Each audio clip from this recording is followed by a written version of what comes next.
¿Cómo fue el encuentro con Juan Luis? Porque el encuentro con entre vosotros es, lo conocemos todos. Sí. ¿Y el encuentro con este señor que tengo aquí que no lo conoce nadie? Bueno, pues cuando yo leo la novela y me doy cuenta de que Zaragoza es un protagonista más, pues decido que el protagonista tiene que ser de aquí, de Zaragoza. Entonces, cuando investigo mucho, busco actores y me doy cuenta de que José Luis pues, nació en un pueblo de Teruel y que se fue pronto a Madrid. Entonces, cuando hablamos por teléfono, yo me acuerdo, y él ya había leído el guión, y yo lo que le pregunté es que si le había dado el cierzo, por lo menos, ¿no? y me dijo que sí, y entonces dije, pues ya tengo protagonista. Esto es verdad, ¿no? Bueno, casi. Yo no nací en un pueblo de Teruel, eso es mi familia. Yo nací en Zaragoza. Yo soy nacido en Zaragoza.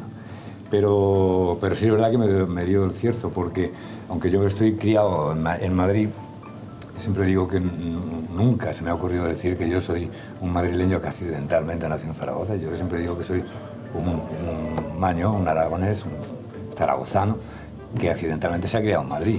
Y sí me dio el cierzo, sí, he venido recurrentemente y sé muy bien, me dio bien. Y sobre todo me llenó me pareció que cuando leí el guión, que me llenó de muchas cosas.